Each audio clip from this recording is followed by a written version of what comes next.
The 2011 events in North Africa and the Middle East have really underlined the importance of this region, both for Europe and for North America, for the United States and for Canada, for sure.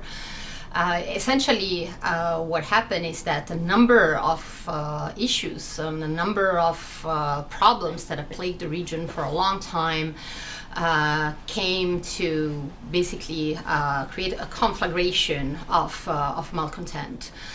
Starting in Tunisia and then moving on to Egypt and then further into the region.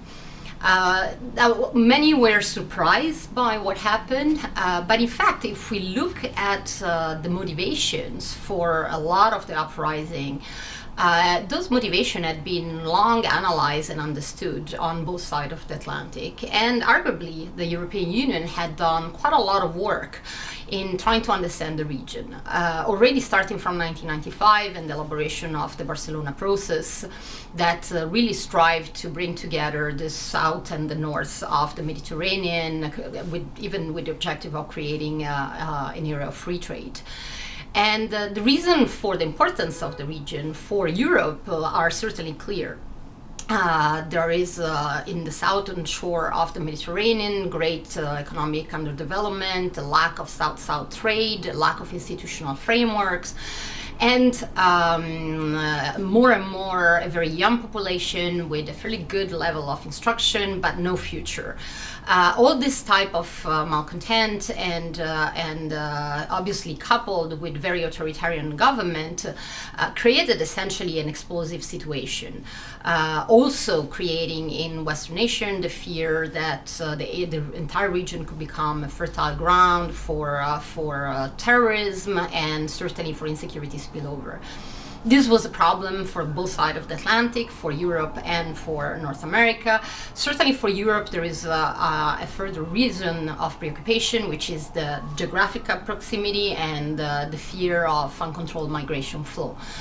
So since 1995, the European Union has tried to think and conceptualize the region and actually think about the Mediterranean as a coherent geostrategic region and elaborate policy for the Mediterranean, while at the same time trying to be engaged in one of the most contentious issues that plague the areas, which is the Arab-Israeli peace process. On this side of the Atlantic, the United States and Canada have done less conceptualization of the whole region as such. There are less policies that are meant to address the entire region, and there is more focus on bilateral relations.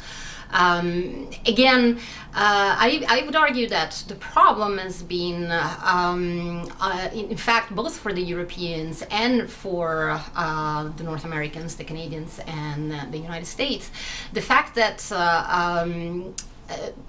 the priority has been given to maintaining what was understood as stability in the region. And stability was mostly seen as the persistence of, in power, of certain authoritarian governments that were very unpalatable from a political point of view, especially from the point of view of respect for human rights, rule of law, allowing the development of civil society. But we're guaranteeing a certain continuity of policies, and those continuity of policies and a certain support for certain Western policies was seen as extremely important.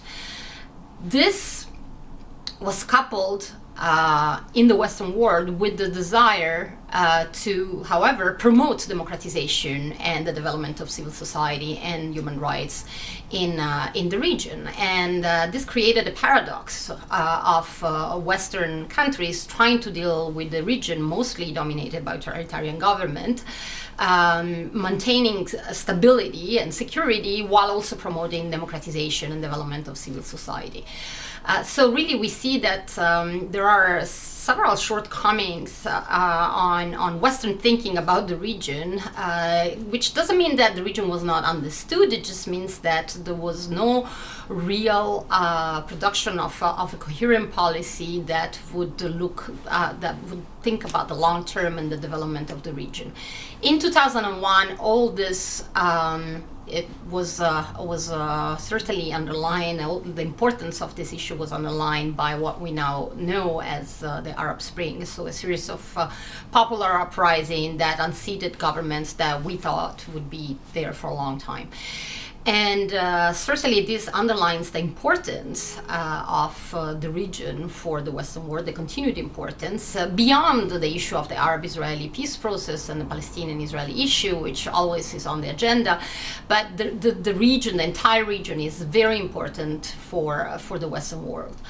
And there is a great necessity to rethink the way that we deal with the region. There is a necessity also to think about very pressing issues, including how to understand and deal with political Islam, what type of government the West is ready to accept and deal with, understanding and accepting the diversity of conceptualization of democracy. What is democracy? Is democracy only the Western liberal model, or are there other type of democracies? And if there are, what are they? How do they look like? And how can the West help these different models of democracy establish themselves and take roots in the Middle East? For this reason, this topic remains of great importance. The war in Libya further underlined the complexity and certainly added the complication of the military intervention layer. The Syrian crisis remain open, and the West unsure as to how to react. And the problem will certainly remain very high on the agenda for a long time to come.